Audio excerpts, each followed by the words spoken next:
Hello, fellow beach maniacs and island music lovers. Welcome to the Beach Maniac Island Music Podcast, where we dive into the stories behind the music. I'm your host, the Beach Maniac himself, Bill Hurley. All right, today's guest on the Beach Maniac Island Music Podcast is one of the secret weapons behind many of your favorite Trop Rock tracks, whether he's performing live on stage, laying down killer drum tracks in his Florida studio, producing and engineering records, or just being the guy every artist calls when they need musical magic. Jax Bowers is everywhere in the world of island music. He's worked with some of the biggest names in Trop Rock: Sonny Jim, Monallo, Mark Mulch, Jonas Lorence, Jesse Rice, Donny Brewer, and so many more. And there's a good chance that when you hear a Trop Rock song on the radio, Jax had a hand in it. So I'm excited to have him today on the Beach Maniac Island Music Podcast. Jax, welcome aboard, my friend. Thanks for having me, Bill. Wonderful. So you're kind of as I mentioned, a one-man Trop Rock factory, drumming, harmonizing, producing, engineering, recording. Before we take a deep dive into that, give us a big picture. What are all the hats you wear in the Trop Rock world? Oh, yeah, I wear a lot of hats. I mean, I'm a drummer first and foremost. I've been playing drums for 40 years. But, I always say, like, at this point in my career, it's a nice balance between producing and drumming. And, I'm a songwriter myself. And, and I produce a lot of the stuff you hear. So it's a nice mix of me behind the drums, me behind my mixer, with my production hat, my drum hat. So, it's a lot. But every day is different. Oh, I can imagine. How do you fit all that into a busy schedule that also includes traveling and performing? Well, that's always, that's always the thing. It's like, again, it's an odd mix of me going 100 feet out the back door of my house to my studio or traveling the world, because that's part of my job. But yeah, it's all scheduling, and I do work when I'm on the road, even when I do the ship gigs, I have my Mac, and I'm always producing or mixing or editing or writing, or always something. Right. And always something is right, because this is a recent social media post that I have that you put, I think it was on Facebook recently. And it says, it's the Trop 40 of Radio A1A for that week. Mm-hmm. And it says Monallo is sitting at number 14 with Moonlight, and you had a big hand in Monallo. I know you played drums on it and produced it, right? Oh yeah, Monallo and I are, making his record, and we're like a little trio thing. We work a lot together. Right. And then it says I had the pleasure of playing on and producing number 23, number 31, number 34, number 36. And number 21 and 33 were recorded here at my Mudcut South studio. So that's pretty amazing that you have a hand in that many things just in one Trop Rock countdown. Yeah, I'm very blessed. It's pretty cool. So over the years, you've worked with artists from many different genres, but specifically, you seem to have focused in now on Trop Rock.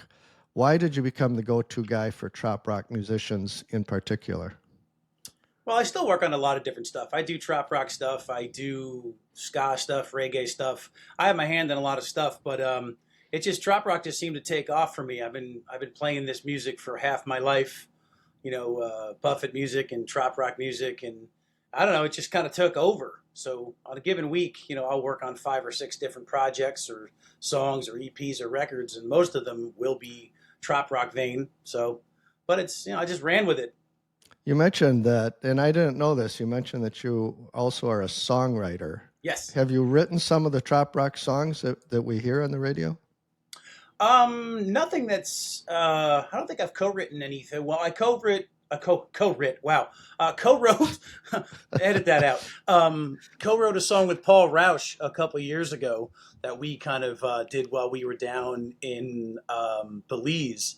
But, yeah, I'm working on a lot of my own stuff right now, actually, trying to get some of my stuff finished and out. But, I'm always working on somebody else's stuff, so my stuff kind of goes to the back burner. But it's coming soon. A lot of people don't know I sing either, so that's. I was going to ask that question. Yeah, that's. I know I've seen you harmonize on some of the videos, but I haven't seen you as a lead singer. Yeah, it's coming because I'm going to put some of my stuff out probably by the end of the summer. So yeah, Great. I mean, I do play guitar, piano, bass, ukulele. I mean, I'm terrible at all of it. They're just writing tools. I just, Yeah. I'm supposed to be sitting here at the console or behind my drums. That's my place. With a guitar, ukulele in my hand, it's just for writing. You're never going to see me play guitar live. I'll tell you that. Well, I shouldn't say never, but it's most likely not going to happen. Okay. So you mentioned your stuff. When you say your stuff, you're talking about songs that you have written. Yes. And then what are you doing with them? Do you have a band that you're putting them together, the songs together with, or where do you go with it once you write a song like that? Well, the songs I've written, I want to put those out just to see what they do. But we have talked about doing some of my songs with either Monallo or my buddy Pete, who plays with Monallo actually, bass player, sometimes guitar player. But I also have some of my songs, what I call my drum music. I've done scores where it's just drums and percussion. It's like melodic drum stuff, and I actually had a couple of my songs in a Amazon Prime series called Surf Girls Hawaii. So it's like Really? that's like it's B-roll stuff. It's nothing featured. They'll be surfing and Yeah. you'll hear there's tribal drums in the back and stuff. I'm not exactly Hawaiian, but they use some of my stuff for that show. So that's pretty neat too. That's another side of it. How did that come about? Actually, that came about through some work I'm doing on a film. My friend Ed works for Ed Burns. I'm sure you know who Ed Burns is. He's like really big actor. He's been in a million movies. And Ed has been known to turn down major films to fund his own movies. And I guess pre-COVID. So it's been a long time coming because they've put the movie off a couple times, but we're still doing work on the soundtrack and stuff. And I don't remember exactly who, but through that camp, if you will, is how I got with the Amazon people, and that's how I got a couple of my drum songs in that show. Interesting. It's a great show, by the way, too. So if you get a chance to check it out, yeah. So how old is it? How long has it been out? The first season was out, I think, last year. 12 months ago, 18 months ago. It's still on Prime, though. Yeah. Okay. And what is it called again? Surf Girls Hawaii. Okay. Yeah. It sounds like fun. It's a whole series. Yeah, it's neat. Awesome. So you're joining us right now from the Mudcut South Studios, also Correct. known as the Hit Hut in beautiful Englewood, Florida. Yes. Let's talk some more about that. Tell me about the Hit Hut. What goes on there? What's a typical day like? Well, as you know, a lot of the stuff pre-production or recording or vocal overdubs or guitars, like today, I'm just importing some tracks that came in from Pensacola. I'm producing a track for a new client of mine named Justin Culvert. I don't know if you've heard of him. Great songwriter. Mm-hmm. He's a Pensacola Gulf Shores guy. I actually did not meet him when I was up there, because the last 2 years from meeting the Mines, I was in Gulf Shores. But friends of ours hooked him and I up. I have heard some of his stuff. He knows who I am, so we decided to work together. So we, I think like last Wednesday, prime example, Pete came over. We, the track was sent to us like pre-production track. He just played it with his phone. Pete and I sit here and record the drums and the bass and the guts of the song. And then we send it to Pensacola, to Justin, and he goes into a studio and sings his own song and then sends me the tracks like he was here with me, but he's, in Pensacola. Yeah. And then I put it together and we put the song, and next thing you know, it's out on the radio. Just like that. It's pretty wild, yeah. And I was going to ask about the changes in technology and music production, because what you just described 10 years ago probably wouldn't have happened that way, right? Well, maybe 10 years ago. But even when I got into it, I'm a fairly young guy, but I've been doing this for a while. But going back mid-90s, early 90s, mid-90s, when I started going into record in studios, yeah, you're absolutely correct. I mean, back even then when I started in this business, you had to have the guts of the band, in the same room. You had the artist, if they had a producer, obviously an engineer, the drummer, bass player, you had the band, if you will, the guts of it. We're all in the same room. But yeah, as it's changing, besides doing what I did this morning with him up there is pretty easy. But I've played on albums for people I've never met before, because they can send me tracks from anywhere in the world. Yeah, it's pretty. Yeah. It's pretty neat.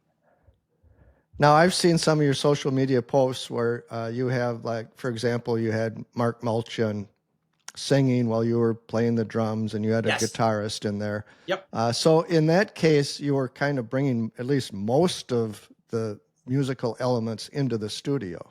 Yeah, like when we It, cut Mark's track, you see my vocal booth right behind me here. That's it, where they yeah, sing. And on the other side of this wall behind me is where my drums are. You've seen my drum corner. It's like a damn drum right. shop, but yeah. And I'm sitting on the other side of my building, on the other side of the drums. Yeah, I was behind my drums. Pete was kind of in the middle playing bass. Mark was in the booth, and we basically cut the drums and bass and rhythm guitar for that song all live. It's pretty neat. Live in the studio. In the studio, yeah, we did it Yeah. together. And then Mark So, re-sang his vocal. And so why do you choose sometimes to do it that way and sometimes to do it with remote tracks, the way you described earlier?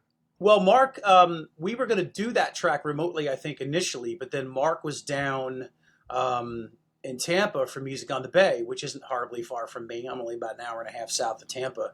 So he said, "Hey, I'm going to be down for Music on the Bay. Why don't we, I could just come down to you." So like that Monday, he came down here, and we just recorded the track live because we could. Because you could, and it's more Yeah, fun that way, probably. yeah, and I get to Get do that a together lot. and Yeah, I get to do that a lot here. We just Steve Bowles just put a new song out. We did his song here. Well, actually, that was just him and I initially. He was in the booth and me behind the drums, and then I sent it to Pete. Yeah, Pete doesn't live too far from me, but he does some stuff at home too. It's easier sometimes than coming here. Yeah. So tell me more about the Hit Hut. You just described a little bit of the layout there. How big is it? What else goes on there? The whole building is like 16 by 40. It's actually almost as big as my first house, believe it or not. But I've got my whole mix corner here with all my equipment, and then, like I said, the booth, and then the other side is the drums, and that's pretty much it. We have we've had as many as I think 7 people here. We just cut tracks with for Rudy Cox, you know him, of course, right, Rudy? Mm-hmm. We just did his EP, and it was we had actually I think the most people we ever had recording at one time in my building. It was myself, obviously. Rudy was in the booth. Dave Signs. Jeff was playing bass, stick we call him, and a gentleman named Eugene Moles, who was actually down from Nashville for the weekend, which was really neat. So we got to do basically the whole band, bass, drums, guitar, lead guitar, and keyboards at the same time in my little studio. Is that like your favorite? Is that like your favorite thing, to get all those artists into your studio like that? Well, we don't get, like we were just saying, we don't get to do things to that capacity much anymore. So, and Dave's very old school. Dave Signs, he's so used to, the man has worked with everybody and their brother. It's so cool. I learn something every time I work with Dave still, and we've been working together for 5 years. So he's like, yeah, we'll just do it all together. I'm like, well, we're going to be cozy in here. My studio is only so big, Mm-hmm. But it came out great. I mean, there is something, of course, to be said about doing the rhythm tracks and the guts of something live. I mean, we get it sounding pretty tight. You'd have a hard time. I could show you 2 tracks. One that we did with 5 people in a room, or one that we did with 5 people never in the same room. And you probably wouldn't be able to tell the difference, which one is which. Yeah. But it's neat. For you, it's probably more fun to have them in there. And you got that camaraderie going on. Well, it's fun, but it's also like stressful too, because it's, because you got to make sure everything's working. And I got, there's a lot of channels, probably between the drums, bass, 2 guitars, keyboards, and everything. With Rudy, we were probably running 24 tracks, and then headphone mixes, and so it's a little stressful, but yes, it was so fun, and just like. Are you like the only employee of Mudcut South Studios? Do you have other people that work with you and help you out with these things, or? Not really. I mean, when I was up north, I had folks that helped me. My buddy Jeff was always with me up north, but I've been down here full time for 5.5 years, and we've had the studio finished for about 5 years now. So I've been pretty much a one-man show.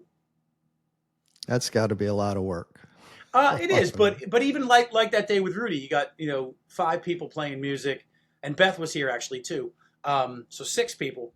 But once everything's up and running, and the headphone cues are good. We can hear, we all have our headphones on and we can all hear each other. Then it's like, boom, boom, boom, boom, next thing you know, Yeah. four songs are done. It's kind of crazy. And you also are owner of MFG Records. And yes, I recently acquired. Tell me about that. Yeah, I recently acquired that from Dave Signs. Dave and Beth started that label. Well, they had it when they were still up north, but when Dave came down here, he wound up doing MFG Records, MFG Tropical, which is the subdivision.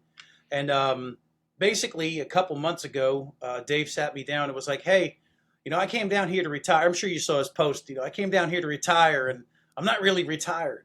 So he's like, "We want you to take over the label." I'm like, "Well, okay." I was shocked. But of course, in hindsight, I was realizing that for like the last 2 years, Dave was basically grooming me to take over the label. We still joke about it. I think about it now. It's like, oh, that's what he was doing, But it's cool. I'm very grateful for that. It's so I'm able to take on the clients and the artists that Dave and Beth had already signed, Rudy Cox, Paul Rausch, Mac Martin, Ray Boone, and we're going to be getting some new people on. I'm getting to that now, but it's going to be onward and upward. So what does that mean with MFG Records? Of course, there are no records anymore. Owning a record label. What does that mean? What is that in addition to all the other work that you do at the studio there? Well, I'm going to have the label will produce the records, promote the records, but now, so it's really the biggest jump for me was now I have these new artists. Some of them are new. I'm still working with Mac Martin, when I've got these artists under my fingers now, so it's like I can do things with them, and we're talking about doing a compilation of some sort, even though there's really not records or CDs anymore, or we're just going to kind of take MFG and keep it going forward and hopefully branch it out a little bit too. And MFG stands for? That's one of the first things. I didn't even know what it was until long ago. Music for Grown-Ups. Okay. That was Dave's idea, not mine. Which is ironic in the Trop Rock world, right? Isn't it though? Yeah. But I didn't even know what it meant for a while. But then he's like, "Oh yeah, music for grown-ups." It's neat. It's a different thing. And I'm going to make it more of my own thing and bring other people in. So it's fun. I'm looking forward to seeing where we're going to go with it. And Mudcut South Studios, where did that name come from? Years ago, before I even had an actual studio, when I lived in Pennsylvania, I had equipment and stuff, and I was working in other studios. But when I first started putting my own studio together, I literally just needed a name for the paperwork. This is probably back in, probably 99 or so. And there's actually it just came to me in a dream one night. It doesn't mean anything.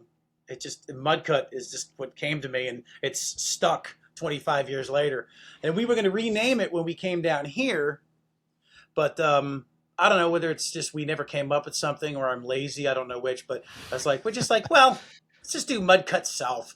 Just add the word South. So, and go. Actually, yeah, and now and even before the blending of Mudcut with the label MFG, Dave Freeman, I'm sure you know who Dave is. Mm-hmm. Keyboard player. Dave works with everybody. Dave Freeman just on a whim one day called it the Hit Hut, and I'm like, oh, I like that. That's good. That kind of stuck. That's kind of what we're calling the whole conglomerate of MFG and Mudcut, and it's the Hit Hut. So when you moved down to Florida and moved this business down there, has it turned out bigger and better than you ever expected, or is it pretty much right on track with what you were hoping for? I never imagined, that I would have, from Dave now too, the label and the client's a different thing to manage. But I am doing my own stuff. I have my own clients, remote clients down here. But yeah, I'm pretty pleased with it. The new studio is great. It's not as big as my old studio, but it's certainly prettier, and there's no snow, which is the main thing. Because I was pretty much done with the snow at that point in my life. So here we are. Right. And you were in, was it Pennsylvania? Yes, Milford, yeah. Like the top of New Jersey. I'm from New Jersey originally. Yeah. So the whole tell me about that whole journey, how you got started into this and how you moved from Jersey to Pennsylvania to Florida. Oh, okay. Well, I was born and raised in New Jersey, and I started playing music when I was very young, like fourth grade. I think I was like 10 or 11 years old. Started playing drums and played through middle school, high school, marching band, jazz band, the whole deal. And I actually went on the road pretty young with my original band, got the whole feel of that, and that surprisingly didn't scare me away at 18. 19 years old. I'm still going now. Um, I went What was into that band called? that band was called Steel Grass. It was an original band that I had back literally when I was 18. Excuse me. And started traveling with different bands. Started record. Well, I actually went into a studio the first time probably when I was still in high school. Well, definitely, I was probably like 16, and I remember the whole studio thing. Even though it was a small home studio that this gentleman owned, uh, I was like, oh, I like this. All the knobs and everything. It was like flight control to me. So I started Mm. getting into production um, through a gentleman, a friend of mine named Dave Durr, musical genius and great producer back in the day, and now his company makes really like high-end studio equipment. So got out from behind the drums a little bit and started. I'm trying to phrase this all up without taking too long. Sorry. Oh, And then this is good. I moved to Pennsylvania when I was like in my early 20s, and so I had a little more room, had my own house, and that's why I started getting more equipment. And then in the garage on that property, we built my first studio out in, I believe it was 2004. So I had that facility, and I had bands coming from all over. But we talked about moving to Florida for years. But then in the late, like 2015, 2016, and whatnot, so many artists, excuse me, so many artists started doing the remote thing with me. Even some of my clients in New Jersey, they were just emailing stuff because it was easier. So I Hmm. started thinking to myself, I could, I don't need my New York, New Jersey, Pennsylvania based clientele to make a living doing production. So that's when we started looking into moving down here. And the next page in 2019, we just decided to do it. We did it, thank God, before the shutdown and everything. And we Right. moved. We got into our house in October of 2019 down here in Englewood. Got the studio done and built not much after that in the summer of 2020, amongst all the insanity. And here it is. It's great. I love it. It's a great Beautiful. facility. Yeah, that's how I wound up down here and doing production. Now, somewhere in that journey, you were also spent a lot of time on cruise ships, as I understand. Oh, yeah. I mean, I started doing cruise ships, just little short blasts many, many years ago. Started with Norwegian and then some Disney stuff. But 2 years ago, I actually signed on as a guest artist with Virgin cruise ships. Virgin is its own different thing, as you can well imagine. It's a really cool cruise line. Got to work with a blues band out there. That was a lot of fun. Still doing that. Going to go back to doing that probably in 26. It's not a full time thing for me, obviously. I'll go do a couple weeks here, a couple weeks there. Nice. It's not a bad gig though. I spent a month in Yeah. Greece last summer, with Virgin. That was amazing. If you've ever had a chance to go to Greece, I highly recommend it. Hmm. And what's your role on the cruise ship musically? Um, with that particular band, I was just playing drums and singing. It wasn't part of the production team or anything like that. The different. A lot of times when I do travel dates, I'm just drumming or playing percussion or whatever. Um, but here's where I kind of run things at home here. Hmm. And did you also were a member of a beach band? Did I see something about that? Or you had a band? You're looking at me perplexed, like I got that one A wrong. beach band. What do you mean? Like, I what do you can't. mean? I didn't write it down. I just Oh, remember reading you. You were a member of a band for a while, a specific band that oh went yeah, up traveling up in New around. Jersey. Parrot Beach was the name of the band. That's I should have. That's it. Parrot Beach. Okay, that was it. Yeah, that I literally, basically to this day I still play with them sometimes. This time last year I was actually up in New Jersey doing a whole slew of shows with them. They are basically a Buffett tribute and an island, reggae band. I literally joined that band in June of 2000, half my life ago. Mm. And Yeah, it was great. I mean, I was raised on Buffett's music, so I kind of knew this stuff already. And they were older. God, if Remy hears this, he's going to kill me. But they were very kind of reluctant to hire a 25-year-old, in their band, but I think it worked out pretty well. That band, I started with that band, like I said, in 2000, and then in 2004, the name changed from Parrotville to Parrot Beach, and then I played in that band for like almost the last 25 years, almost straight. Even since I moved here, I still go up and do shows with them. So you do have the beach music thing inside of you. I mean, it's part of who you are. I grew up on a lake. I grew up on a lake water skiing, and I'm a water baby, even went from up there and now especially. Yeah. But yeah, I have it in me, no doubt. Are there certain... Go ahead. Sorry. No, and then of course this Buffett stuff. Like I said, my uncle Kenny, who was my dad's brother, was a huge Parrot hit, and I literally remember as a kid him playing the records for me, like pulling out the records and putting them on, which is cool. So and I've got to work with all of Buffett's bands. I'm friends with all those guys: Jim Mayer, Peter, Mac, Robert, Ralph when he was with us. It's kind of crazy. Jimmy's passed, Ralph's passed, but I was also lucky to be kind of friends with Buffett too. To see him down in St. Bart's all the time, and that was always a trip. If you would have told me that when I was a kid that I'd be friends with him one day, I would have told you were crazy. But here we are. Tell me a little bit more about that. Do you have a favorite Jimmy Buffett story? Oh God, there's lots of them from down there in St. Bart's, but I think one of the funniest ones was the night he was playing there, and of course we weren't because he was playing. He kind of takes over when he's there, and he broke a string as he was playing it. So I grabbed the gentleman I was down there playing with, the little band. I grabbed his guitar because he didn't mind, and I gave it to Jimmy. And of course I said, "Do you have any other strings in your bag?" And of course he looks at me and goes, "I don't know." So I look in his bag, and there were strings in there. So I changed the string for him, and a couple songs later gave the guitar back to him. And in his infamous crazy tone, he goes, "Oh, you tuned it too?" I was like, "No, I'm going to give it to you out of tune." And he gives me that rock look. He always like he wanted to call me a smart ass, but wouldn't. That kind of, Well, yeah, Jimmy was, an amazing guy, a real sweetheart of a guy. And I was blessed to have those small chances to hang out with him. Right. And talk, music and family. Like, he's a regular dude, Right.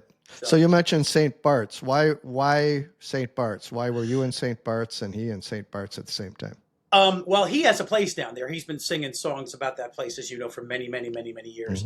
Mm-hmm. And I play down there. Oh, I did. They had the Storms down there and stuff. But the place I used to play at is this world-renowned place called the Baz Bar. I'm sure you've seen it. All the videos from Jimmy playing down in St. Bart's when he just shows up are all there.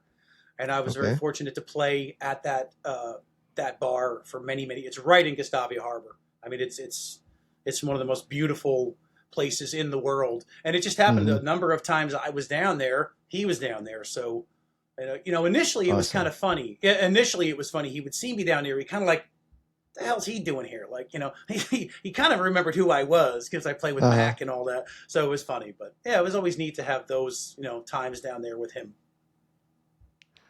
All right. Are there some certain songs that you've worked on as a drummer or a producer that you're most proud of or most excited about? Oh, that's a tough question. Well, currently this song we have out with my boy Monallo, called The Moonlight. I'm sure you know that's out, featuring G Love and Special Sauce, with me and James even being his, Monallo. Monallo's name is James, just in case you didn't know. So that's that confusion. Yeah. But some people don't. It even confuses my wife sometimes. I'll say Monallo, then I'll say James, and she'll be like, "Could you just pick one, please?" I think it confuses him sometimes too. Yeah. It certainly confuses people, but Jax is not my real name either. So here we are. It's a nickname, but no, we're super proud of that track, Moonlight, with G Love, because the funniest part about, if you've ever, if you've ever heard him talk about it, when we first tracked that song, Moonlight, and his next single, which is coming out next month, we didn't really plan on having any special guests with it. It just we were just doing it. But whatever happened, we were like, we should. So he's like, I think I'm going to look up G Love, because he worked with people who know G Love from his camp and everything. So he looked him up, and G was like, yeah, send me the song. If I like it, I'd love to do it. Well, we sent it to him. He loved it, so he did it, and it was just a whole nother thing. It was neat because we're, you know, I'm kind of in trop rock. James is new to the whole trop rock thing, but this was kind of a not so troppy song, but it fit. But the G Love thing was just like a whole nother market. It's like that jam band Philly thing. So it was neat to do something way out of the box. I think we really surprised people. People were thinking it was going to be a trop rock artist was the special guest or someone from Jimmy's band. But we really went a full left turn with it. So I'm super proud of that song. It's still doing really well. We just got that Radio 41, which is down by us here. I think it's based in Cape Coral. It's like the radio station down here in Southwest Jersey. Moonlight has been top, the #1 song for the last 5 weeks. So that's pretty. That's amazing. We're super proud of that. And of course, it's on Radio Trop Rock. It's on, Tiki Man. It's everywhere, So we're very proud of that track. But and I've also you put that all together at the Hit Hut, and G Love was a remote track, right? Yeah, he did that from his place in Philly, I believe. Yeah, so that was neat. Yeah. So there's a lot of stuff that goes on in that Hit Hut that brings it all together. Yeah, super proud of that track. Yeah. You mentioned your nickname, Jax. Where did that come from? There's not really an exciting story about it. It just I needed a nickname back when, again, talking about Remy, Parrot Beach, Parrotville, they all have kind of like nicknames and whatnot. And I had that name from a friend of mine, believe it or not, from Australia, from when I was younger. So there's really no like big story behind it. I just needed to adapt something. I had it earlier, so I just went with it. And now it's funny, a lot of the Buffett people and Trop Rock people, if you said my real name, they probably wouldn't even know it. They just know me as Jax. So it's kind of funny. But it's worked out for me, so it's all right. I wanted to ask about technology some more. With things such as remote tracking and AI, it's changed a lot over the last number of years. But AI in particular has just been exploding in the last couple of years. Yeah. Does AI influence your work in some ways? I mean, I think it's going to, if it hasn't already, it's kind of inevitable with songwriting even. I mean, directly with me, I don't know. I mean, I'm maybe it's just a hope of mine. I'm trying to equate it along the lines of, years ago, you had a studio, everybody had home studios, but it was nice to be me, because even if people had home studios, didn't have the proper equipment to record drums, because obviously you need more than 2 inputs and stuff. So I was kind of like the last of the old school. I think I kind of still am, because even a lot of the producers I work with now don't have the capacity to do drums, which is great because it works out good for me. I'm thinking the same thing. I think for me, there's guitar loops and there's all this crazy stuff and this AI thing for songwriting, but I'm hoping I'm going to have at least a little bit more of a window before I get replaced by AI drummers. I guess that's my thinking on it. So when you say get replaced, how would that come about if and when it came about? What are you referring to there? I think AI eventually, just like there's, guitar loops and keyboard loops and stuff that you drum loops, of course, I have my own. I think eventually I would be foolish not to think that eventually you're not going to be able to feed even an iPhone recording of a song, guitar and vocal, into a computer, and it's going to be able to spit out a drum track for you. I have no doubt that's going to happen. No doubt in my mind. I just hope it doesn't happen anytime soon. And right. And as a professional drummer, what's your feeling about that? Is that a bad thing, a step down, versus the personal drumming that is so important to a song? Well, overall, it's like that age-old, I had the bumper sticker for many years, that drum machines have no soul. Exactly. I know, I'm not going to lie, I personally know people, let alone out there in the world, who can program drums, with a drum machine or an online or, whatever, and make it sound really good. Sometimes to the point where I have to listen like, oh, is that real? Because they're good. So... Yeah, I mean, it's going to happen. I don't know when or how it's going to affect me. It is happening. Yeah. Yeah, yeah. I mean, there's no doubt it's going to happen. But it's And also, you mentioned. sorry. Go ahead.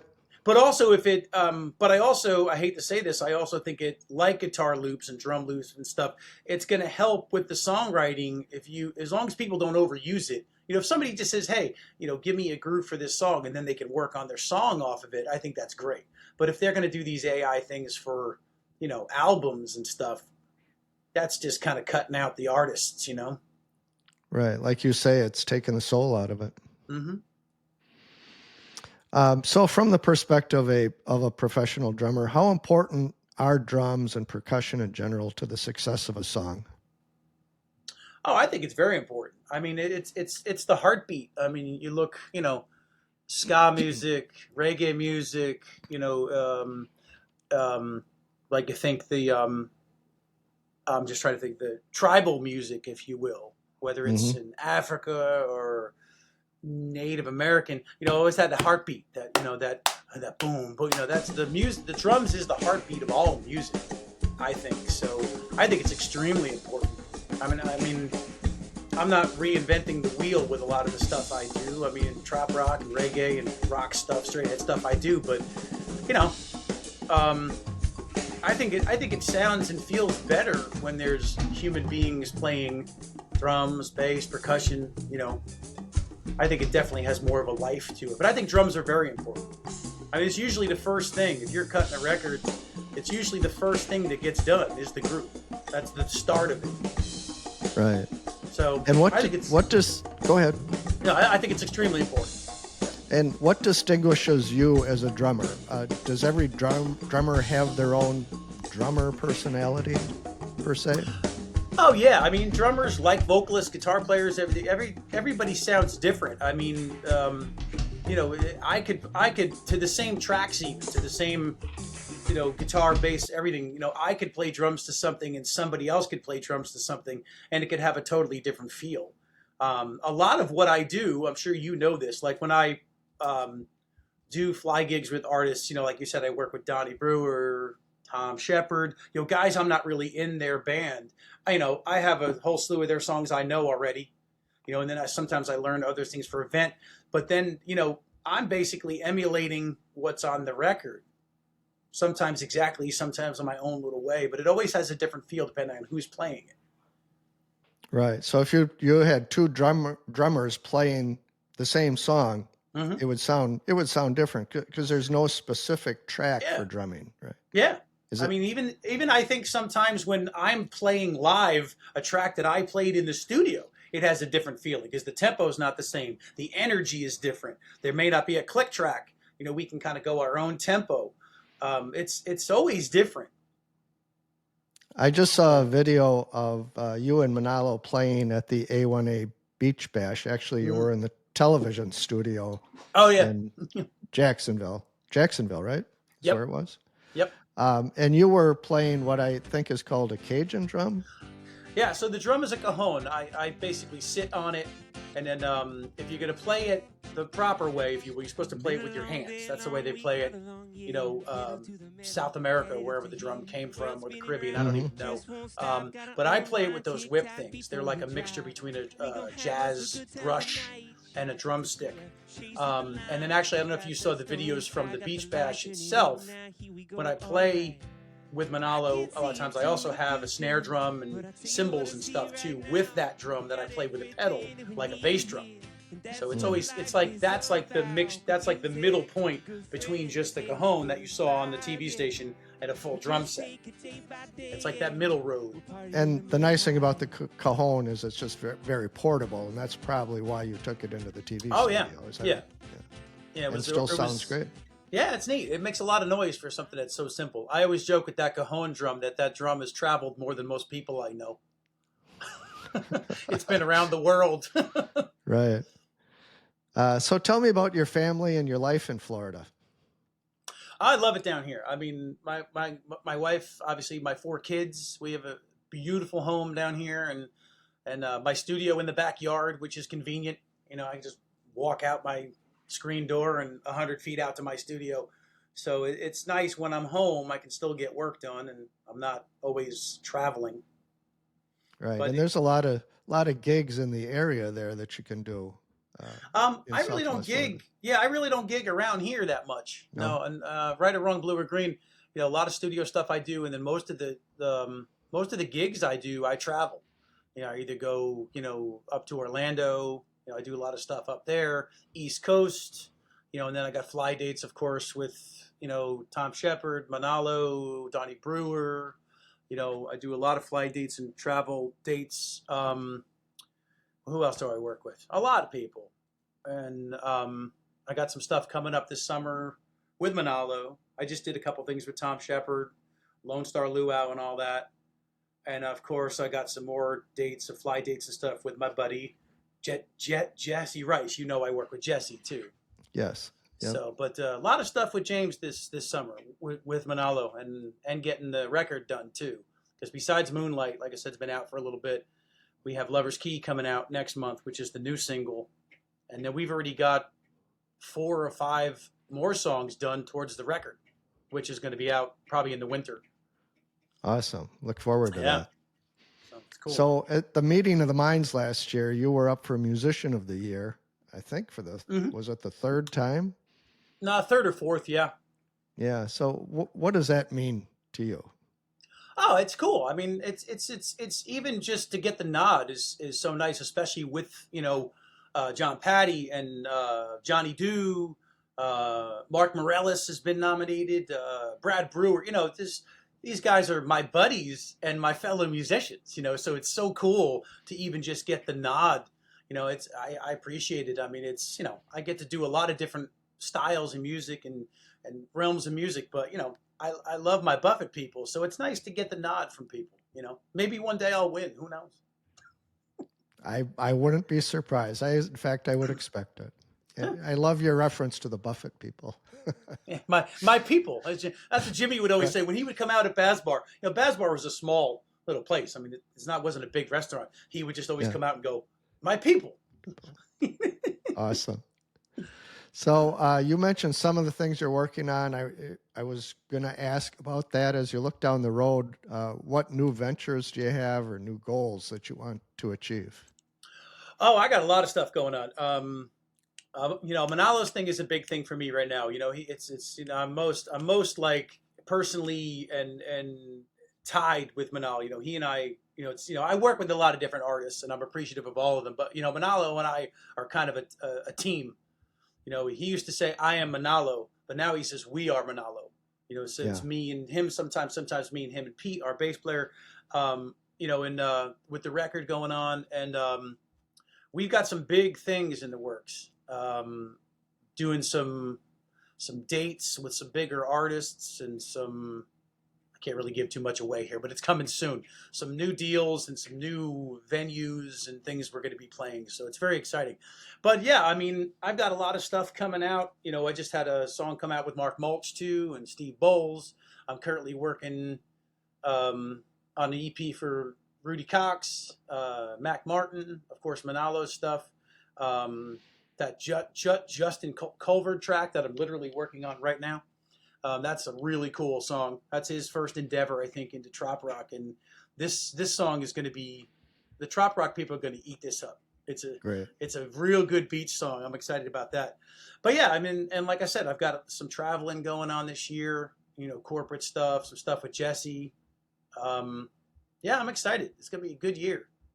It's unbelievable how much stuff you have going on. Unbelievable. Keeps me out of trouble for the most part. Is there anything else you want people to know about Alan Jax Bowers that we haven't talked about? I feel bad I only spoke so briefly about my wife and kids, but no, my wife is amazing. For those of the people who are watching this have met my wife, she's amazing, and she's tolerant of me, having my giant man cave out here. And, oh, honey, you're going to go to Greece for a month without me? Okay, have fun, She's fantastic, and my kids are great. My kids are almost 9, 15, 17, and 18. I got one going away to school this fall, which is a real, I feel like we just brought her home the other day, and now she's 18 and going off to college to be a pilot. It's like, but I'm extremely blessed to have my beautiful wife and my amazing kids. And I just, I don't know what I did to get this, but I'm glad I did it. Wonderful. Yeah. All right. Well, thanks again, Alan Jax Bowers, for being my guest on the Beach Maniac Island Music Podcast. I look forward to seeing you down the road, and maybe, just maybe, I can get a tour of your hit hut next winter when I'm back down in your area. Anytime. Come on down. That would be awesome. I would love that. Excellent. All right. Well, thanks again, and we will see you down the road. Thanks, Bill. All right. Thank you again, Alan Jax Bowers, for joining me on the Beach Maniac Island Music Podcast. For more information about Jax, visit beachmaniac.com, where this podcast is housed, and where you will find both an audio and video podcast, along with some video clips, a blog with a podcast transcript, and links to Jax's website, Facebook page, and Instagram account. You'll also find the video podcast on YouTube. Just search for the Beach Maniac Island Music Podcast. And thanks to everyone for joining me, Bill Hurley, the Beach Maniac, as we go behind the scenes and explore the magic behind the music. For more about me and my passion, visit beachmaniac.com or contact me at bill@beachmaniac.com. Remember, whether you're soaking up the sun or catching the waves, we hope you're feeling those good beach vibes. Until next time, keep the sand between your toes and the ocean breeze in your hair. Stay safe, stay cool, and we'll catch you on the next wave. Suit ties for sandals and caps. Won't ever go back.